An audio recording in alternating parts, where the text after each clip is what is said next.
Salut à tous et à toutes. Et oui, ça fait vraiment plaisir.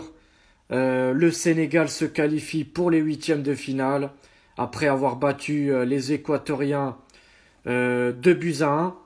Alors franchement, le Sénégal, ça me porte chance pour l'instant pour mes pronostics parce que vous pouvez vérifier dans la vidéo que j'ai fait ce matin les avant-matchs des rencontres qui se joueront aujourd'hui. J'avais pronostiqué que le Sénégal allait battre l'Équateur 2 buts à 1 et c'est ce qui s'est passé.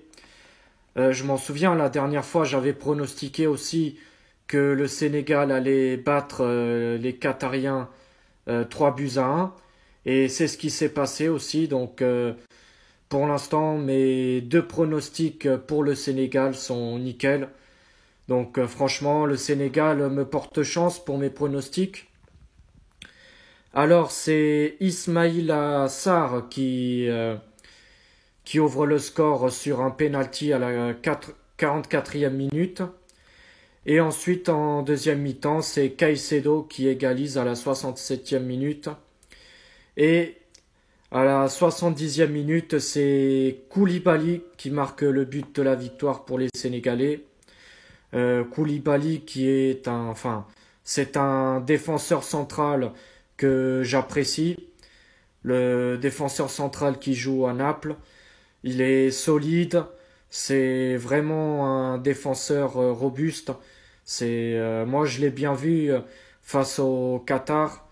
C'est un défenseur qui ne laisse rien passer. C'est un défenseur que j'apprécie. Donc les Sénégalais ont débuté la rencontre dans un 4-2-3-1 avec Mendy toujours dans les buts, ce bon gardien qui joue à Chelsea. Défense centrale Diallo Koulibaly, latéral droit Sabali, latéral gauche Jacobs.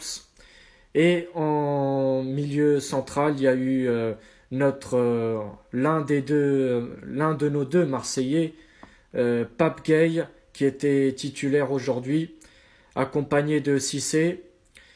Ensuite, milieu offensif, Idrissa Gueye du Paris Saint-Germain, accompagné d'Ndiaye et de l'autre, de Ismaïla Sarr, pardon. Et en avant-centre, Boulaïdia. En plus, l'Équateur, dans les stats, c'est eux qui ont dominé dans la possession. Mais après, comme on dit, après, dominer n'est pas gagner. Mais bon, les Sénégalais ont su faire ce qu'il fallait à faire. En tout cas, je tiens à féliciter toute l'équipe du Sénégal et aussi l'entraîneur Aliou Cissé, que c'est un entraîneur talentueux qui a transformé cette équipe sénégalaise en une grande équipe. Donc je suis très content pour le Sénégal et surtout pour nos deux Olympiens, Bamba Dieng et Pape Gueye. Et je vous avoue, j'aime bien cette équipe sénégalaise. Il y a des joueurs intéressants. Donc voilà, je suis content pour eux et bravo à eux. Il y a la qualification du Sénégal, mais il y a aussi la qualification du Pays-Bas. Le Pays-Bas qui s'est imposé 2-0 face au Qatar. Bon, j'avais pronostiqué un 3-0 pour le Pays-Bas. Il manquait qu'un seul but, mais bon, au moins j'ai pronostiqué pour la bonne équipe. Après, en face, c'était une faible équipe du Qatar. Sans vouloir manquer de respect, le Qatar, c'est faible. On l'a bien vu dans les trois matchs. Après, c'est sûr quand il y a des joueurs qui jouent pas dans des championnats de haut niveau, parce que bon, on va pas se mentir, le championnat qatari, c'est très faible. Même, même en Asie, c'est pas un championnat qui domine le football asiatique. En Asie, c'est plutôt les clubs saoudiens, les clubs japonais, les clubs sud-coréens qui dominent plutôt le foot en Asie. Et on l'a bien vu que quand il n'y a pas des joueurs qui jouent dans des... Enfin, surtout en Europe, Il n'y a aucun joueur qui joue en Europe, il n'y a aucun joueur qui joue dans un top club européen. Et on l'a bien vu, il y a pas d'expérience, il y a pas... On a bien vu qu'ils étaient complètement à la ramasse lors de ces 3 matchs de phase de poule.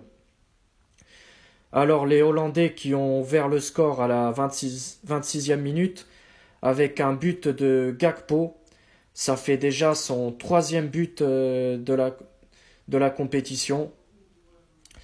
Gakpo qui a marqué un but à chaque rencontre.